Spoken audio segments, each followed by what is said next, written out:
last week, but the Man United are challenging up at the top. Whether that changes things, I'm not sure. I'm not sure. The issue is that even though he's only got 1 year left on his contract at United from this summer, um, you're still, if you any club that wants to buy Pogba, you're still going to have to spend quite a bit of money, and there's just, there isn't that money around. So I think if Juventus are going to do the deal, I'm sure Pogba would be, well, Pogba is open to moving back to Juventus. He has a lot of friends there. He had a great time there, but Juventus will have to sell. They'll have to make some money back. So they need to make a significant sale in order to bring him. So it's a difficult deal to do, but it is Juventus' top target. This summer, Juventus will buy a midfielder. Okay, and their top target is Paul Pogba. If they can get the deal done, that's the big question. What players would like these to go out of Juventus then, do you think, in the summer? In the summer, well, Juventus's main aim for the last 6 months to a year has been to reduce the age of the squad and reduce the salaries as well. They've got players that are on big salaries. So we've seen that already this year with Matuidi and Higuain both went off to the States, and Juventus basically gave them away pretty much. Yeah. Sami Khedira, as we're talking now, is in Germany, should sign for Hertha Berlin. Juventus have basically given away. They've been basically offering him to any club, every club in the world. I've seen that quite all over the place, Yeah, because he's on huge wages, Yeah. So, but his contract runs out Juventus in the summer, so they're basically giving him away to Hertha Berlin, and that should be a done deal. We're just waiting for the official announcement now. 6 months, and it could be a 2 years. Tottenham and Everton were both interested in him. As for the summer, difficult to say. I think the big one to watch out for is Paulo Dybala. That's the big player to watch out for. The reason for that is that they've been negotiating for a new contract for a long time, over a year now. Seems like forever. Yeah, and then the negotiations haven't gone well. We don't know how much Dybala's been asking for, but it's more than Juventus are willing to pay. And the problem is that Dybala's having a very bad season. He had coronavirus, and there's questions whether he's still affected by that. He's had injuries. He's lost his place in the first team. So Juventus' first choice front two now are Ronaldo and Morata, and Dybala hasn't quite fitted Pirlo's style of play, which is more pressing the attackers, working hard off the ball as well as when you've got the ball. And Dybala's not that kind of player. He doesn't have that work rate and that pace and those defensive qualities, which sounds crazy to say about forward needing defensive qualities, but it's a new way now, everyone plays. Yeah. So what's the likelihood that he's like? Who would be after Dybala? Who can afford him? Who's going to take him? That's the problem, isn't it? With everyone now, it's with this coronavirus pandemic. It's like there's no money around. There's no money ain't circulating at all. And I mean, you'd say realistically, you're looking at the Premier League big teams, and I mean PSG possibly they're interested, but maybe PSG just don't have the money they want. Especially with the French league. Yeah. That's the big question. Man United Juventus tried to sell him to United.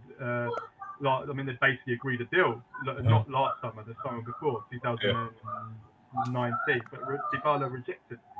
He rejected the transfer. He didn't want to move to the Premier League. I think if Dybala leaves Serie A, leaves Juventus, I think he'd probably prefer to go to La Liga rather than the Premier League. But, things can change. But it's who? I think there was talk of Real Madrid, but they've got no money, and that seems to be the problem. Another player that seems to be linked everywhere is Christian Eriksen. He's not really had the best of times since he's gone to Inter Milan, and it seems like they're trying to offload already. Is there anyone that wants him? Is there a chance for him to rekindle his career? Maybe back at Ajax? Well, it comes down to money because he's on a big salary. I'm not sure exactly how much he's on. I mean, he must be pushing on 10 million euros a year, which is a lot of money in Serie A. But Inter tried to sell him. At the beginning of the month, they went public. Giuseppe Marotta, their CEO, who usually keeps his cards close to his chest, just came out and said he's for sale. You know, we're in the league. Seriously, don't want him. They tried to get rid of him, but his salary was too much of a problem.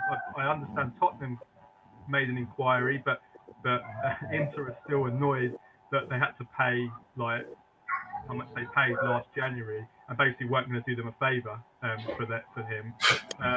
So hasn't really been much of a market for him. He's now going to stay. The funny thing is that things have improved for him a little bit in the last week or 2 weeks, because he's been Conte's kind of found a new position for him as a deep lying playmaker. Wow. Yeah, which is really weird. And he's done all right in the games he's played, only really cup games. And he played all right at the weekend as well. And Conte just doesn't fancy him as an attacking midfielder at all. Yeah. But he played all right. So now the problem is for Eriksen is that he's still a backup. Basically, Marcelo Brozovic is their first choice deep line player.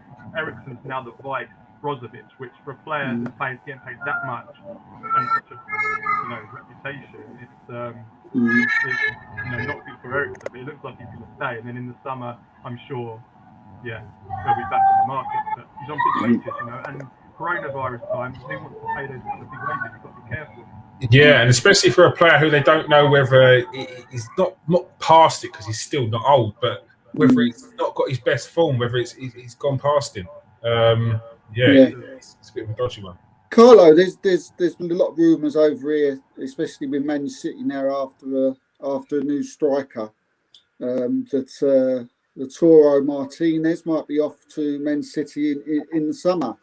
But they were saying about him that he was going to sign a new contract.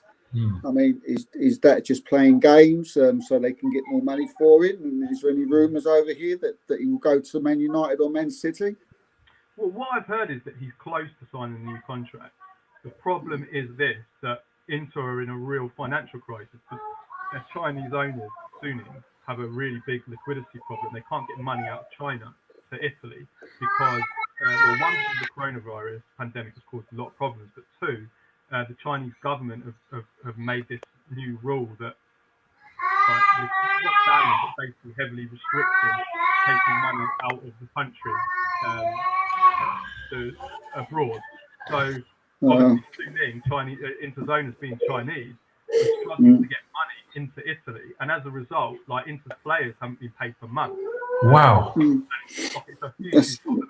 It's so bad that basically Sunning, the Inter's owners, are now in negotiations to either sell a large portion of their shares in the club or just sell the club outright. They've been in negotiations with a British company, BC Capital, to do this. So that has thrown, a big question mark over the future of Inter.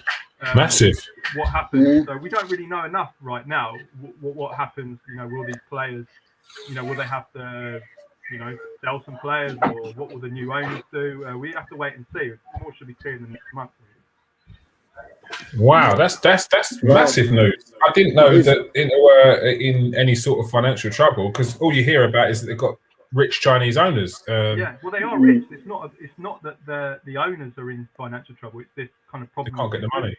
They can't get the money into the country, and as a result, they're basically hamstrung from doing anything. Yeah, I mean, that's what Juventus have been doing at the moment, haven't they? Because I think we had a chat before, Carlo, when we were saying that, all Juventus doing this at the moment is, using their youngsters, or they're using loans that they're getting in, or they're buying people, but it's, they're cheap.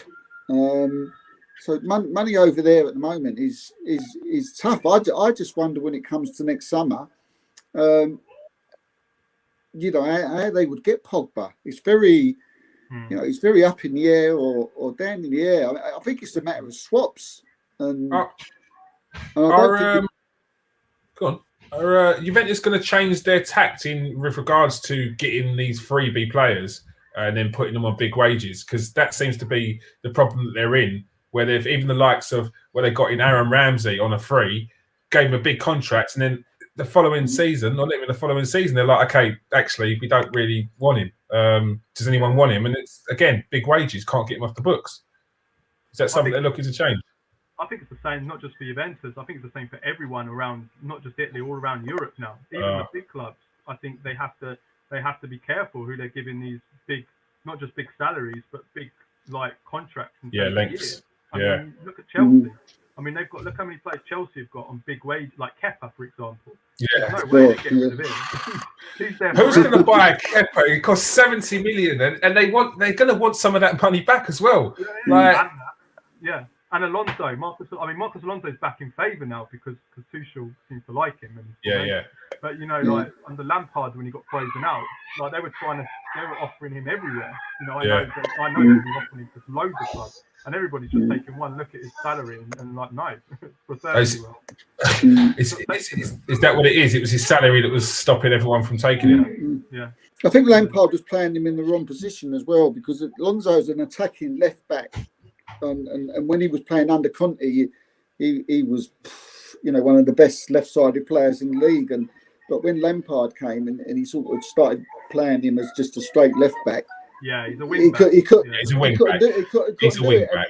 And then you had all the Chelsea fans, it was rubbish. He's used to selling, but you've got to have a look where they was playing him. They were playing him in the wrong position, but maybe Tuchel will play him in the right position that he's like. Maybe he's seen it. Maybe he's bloated squads though, and Chelsea have got a bloated squad, and a lot of clubs have got to be careful now about having squads that are too bloated, and they have to watch. You have to watch because we don't really know what we haven't really. I don't think we've really hit the lowest point yet with the financial side of things in the game. Yeah, we haven't. I think we won't know. I think Andrea Agnelli, the Juventus president, said this the other day. He said we don't actually know in 6 months' time, 8 months' time, or even a year's time where we're going to be. Because it's going to be a whole year or 18 months with no match day stadium revenue for clubs. What team do you follow, Carlo? Sorry? What team do you follow? In Italy, I'm neutral, obviously. Juventus is my team that I grew up with. Arsenal was the team I grew up with in England. Oh, yeah. That's why you went to Juventus. So you've been mentioning Arsenal. It seems like Mkhitaryan's found a new lease of life over there in Roma, doesn't it? Who's that? Mkhitaryan. Yeah. Yeah, he's doing really well. I was looking at some stats yesterday, and he's got like ridiculous. He's got number one on so many key stats this season, like assists, key passes. He scored a lot of goals. He's doing really well. Scoring goals as well. Yeah, he is. Well. Roma seems to be the team of the Premier League region. Rejuvenation. It is Salah, Dzeko. Everyone was doing it over in Roma. Yeah. One player I've got to ask you about, Carlo, who just baffles me why he's never mentioned in the January transfer window. He's never mentioned in the summer transfer. He's never mentioned in any window, and that's Cyril Immobile. There's so many clubs, especially in England, who are looking for a striker, but this guy never gets mentioned. I mean, we all know what his record is. I mean, are we? Is he doing something behind the scenes or something that we don't know about? Yeah, I mean, I'll be honest with you. He's grown on me the last year because I was one of those doubters. I was one of those guys that just saw him as someone who, at a club like Lazio, who are not an elite club. They're one of those teams that are just below the top teams in Italy that can do it there. But you get these players that when they then go to they can't make that step up, and Immobile has kind of been like that for most of his career. He scored so many goals at Torino early, and that got him a move to Borussia Dortmund, where he really struggled. Yeah. Then he went to Sevilla, again, really struggled there. Then he's come back to Italy, and at Lazio, his goal record. I mean, just looking it up, it's crazy the number of goals. Yeah, it's mad. It's like 116 goals, for instance, in 130 games or something like that. Yeah. But do you reckon it's just a home thing? He just wants to be home. He's just comfortable over there. I mean, he didn't. I know he failed in Dortmund, but a lot of people fail in clubs. Yeah, he went 2 years without scoring for the Italy national team, and he became like a scapegoat when they failed to qualify for the World Cup. And so, yeah, I mean, that's the question mark. But the thing is, this season he's been doing it like even in the big games, like Champions League as well. He scored against Dortmund. he's going to be. It's going to be interesting to see how he does in the Euros this summer. Definitely. Yeah, there's a few things going around in Italy with regards to like Gattuso. They're saying that he's potentially could be leaving at the end of the season. Is there any truth to that?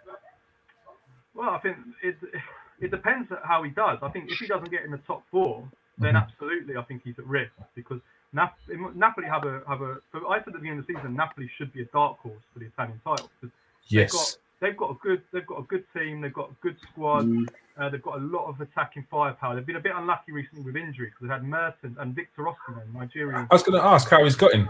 He's a fantastic player, in my opinion, but he's been injured for the last few months, and they've really missed him because he added a new dimension to him. Big, pace. He's a really complete player. You know, he's fantastic. I was really excited to see more of him when he got injured. So yeah, if they don't get in the top four, which is possible because it's really tight in Serie A. It's tough this year. Yeah, it is. Yeah, really tight. There's a lot of teams. And it could. It's a possibility. Napoli's a very hot environment, and their president Aurelio De Laurentiis is. We know about him. We know about him. Yeah, we had to listen to him all summer. Koulibaly deal, stressful that was. And it never happened. When he was sending someone else over to go and do the talking, and they was getting on planes and going backwards and forwards to tell each other what the other one said. Because they wouldn't talk. Yeah, they hate each other. Yeah. City and because he did the dirty on Man City over the right, Jorginho deal. Yeah. Still hurting on that one. Yeah. AC Milan, they're sitting top of the league, aren't they, Carlo, at the moment? Yeah, they've been a great story. I mean, like you look at them a year ago, this time last year, and they were just a laughing stock. You know, the banter club. Like they were just a complete disaster. Now all of a sudden, like they've got this incredibly young team, so many players. I think they've got the record in Europe this season for like the average age in the top 5 leagues. Which only brought up by Ibrahimovic. Yeah, and Mandzukic. Yeah, exactly. I mean, Ibrahimovic was already playing before most of these guys were born. You know, it's a great story. You know, they've done it. They've got a great project there now. I mean, I was critical. So was I. At the start, I was like, what are they doing? Because like Gazidis as well, I had my question marks on him because at Arsenal, I wasn't sure how well he's done really there at Arsenal, Gazidis. But you know, he's done a really good job at Milan, and it's their scouting.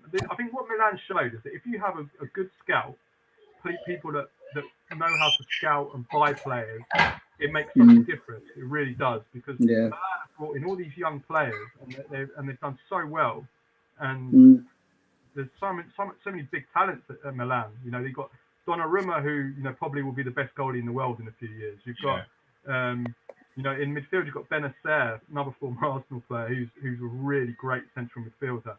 You've got so many. Teo Hernandez at left back. I mean, there's a lot of talk about him. Gareth Bale, when Gareth Bale through at Tottenham, the nearest thing I've seen to him, just when he just goes forward, bombs forward, he's unstoppable. You know, they've got so much talent, young talent. So it's great to see. I mean, I'm not sure if they'll win the league this year, but they'll go close, I think. Yeah, they've got Kagaluka as well, wouldn't they? Hakan Kagaluka. I mean, I like him. He's a very good player. So what's the contract situation with Donnarumma and Calhanoglu? Well, I've been told all my Milan contacts have told me, don't worry. You know, they'll sign contracts. But they've been saying that for 3 months now, and it still hasn't happened. My understanding is I've been told that Calhanoglu is really close. Like they're literally like a million away from each other, the two parties. Between what Calhanoglu is asking for and what Milan are offering. So you think they'll bridge the gap there. Yeah. Donnarumma, there's still a big gap. You know, his agent's Raiola, who obviously likes his money, and I think Donnarumma's asking for something like 10 million a year or something. And he's on 6 million at the moment. Milan have been offering, I think, like 7, like only a little bit over what he's asking. Donnarumma wants to stay, and I still think he should stay, but it's still quite a big gap. That's a big gap. 7 to 10 is quite a big gap. It is a big gap. I'm just trying to place him at a club because when you're moving a goalkeeper, it's a big move. And when you're moving someone like Donnarumma, he's your goalkeeper for the next, say, 10 years, or that's what you're picturing. But where is that spot? And he's got to go to a big club. Man United, there's not a spot there. Arsenal, there's not a spot there. Chelsea, there's not a spot there. Liverpool, there's not a spot there. In Spain, you could be talking about Barcelona, Ter Stegen. No, there's not a spot there. Madrid, is there really a spot? It's where do you go? Now, I'm sure it's that balance. Rayola's probably looking about and thinking, okay, I'll call their bluff here. I'm not going to sign anything until I get this. But then they're probably looking around thinking, where are you going to go, mate? And it's that. It's that. Well, I know that Chelsea and PSG and Inter, weirdly enough, inquired about him at the start of the month, and was told straight away that Donnarumma is not interested in even listening to offers right now. His only objective is to sign a new contract. That so that's what I was told. Who told him about Milan? Milan said, "No, he's not interested in talking to you." Yeah, well, I didn't ask him. Yeah, I mean, Mino will always leverage interest for a better contract as well. Yeah. But I mean, I'm sure they would be interested in him. I mean, he is a phenomenon. And even if you take someone like Chelsea, I mean, Mendy to Donnarumma is a big upgrade. I don't know if they've sanctioned another goalkeeper. I know it won't be easy. But yeah, PSG, I'm sure would definitely take him. And Yeah. I'm sure there are clubs. But I mean, clubs that have already got a good goalkeeper. Yeah, absolutely. But he's such a phenomenal goalkeeper. So where is he then, Carlo? In the league of goalkeepers, where the Alissons and the Edisons and the De Geas, is he in there? He's like 17, isn't he? It's madness that he's only 21. Yeah, he's still 21, and he's already made ridiculous number of appearances already. It's crazy. Over 200, I think, or something stupid like that. He debuted at 16. He's been basically a first choice goalie for five years. Seasons. Yeah. I think he's in terms of one-on-ones. I tweeted this out at the weekend, and I got so much abuse. I think he's already.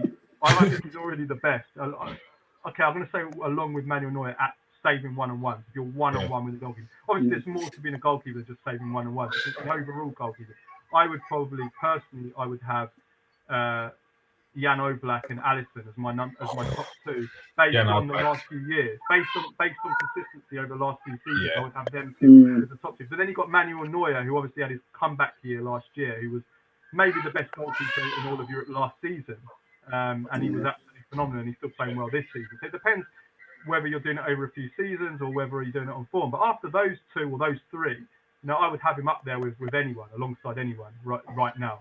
And I think that in a few years he will become the best. I mean, the guy he's a freak. He's 6'6", and he's a beast, isn't he? He fills up the whole goal. I mean, he's a monster. He's a different level. And Edin Dzeko looks like he could be going back to Roma, is it? Well, to Inter. He's at Roma now. Yeah, I think he'll stay. He'll stay now. Yeah. Inter and Roma discussed a possible swap deal between Dzeko and Alexis Sanchez. That was it. That was it.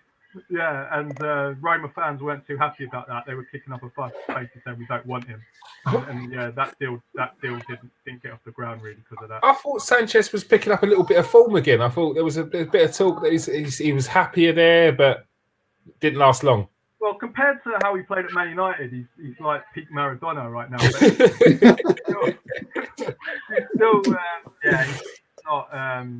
he's not the player he was. He's still a shadow. I mean, he's okay. He works hard. He links the play a bit. But if you look at his numbers, I think he scored. I was looking at this the weekend. I mean, he scored 6 goals in 47, 48 games. What is it? Basically the same as Man United numbers. He has played better than he did at Man United, but he's a sub. He's an impact play. 15 minutes at the end. That's all for me. So he's not level for him now. What is it that's been the problem? Is it the style of play wherever he's gone? It's just they've not built the team around him. But I mean, it's a silly thing to say because no one really builds a team around players. You got to be a team ethic now, but. That's kind of what he needed at the club whatever club he's going to. It needed to be him being the main man. Is that not the case? I think maybe it's age a little bit. I mean, what is he, 32 now, and he started young. I mean, he was, a wonder kid, wasn't he? Like, Cooler, wasn't it? Yeah. Yeah. And he was, already, playing so many games from the age of 16.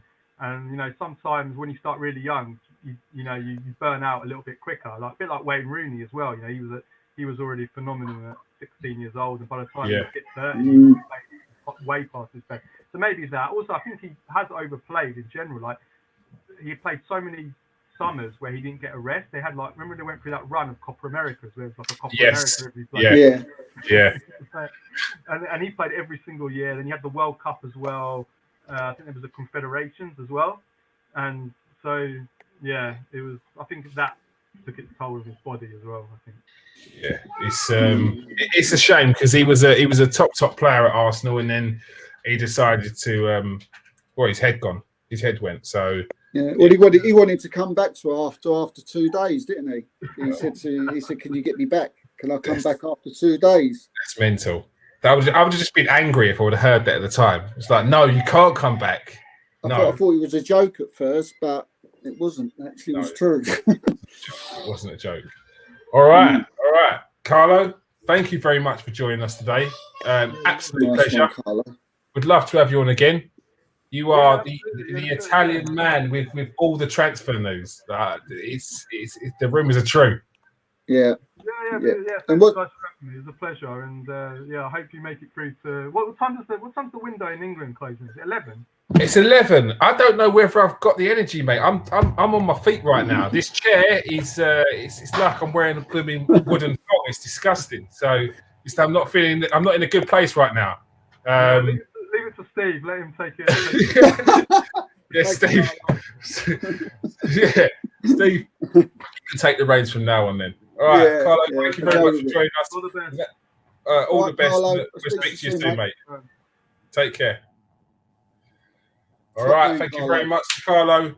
People, we are just about to literally turn off and then switch back on. So we're going to have Callum from Football CFB on, and then we're going to be joined by Marie. She'll also be giving us the latest update in the transfer news coming from Germany. So stay there. Make sure you press subscribe. Make sure you like. And tell all your friends to join us for the next one. It's going to be good. All right, peace out.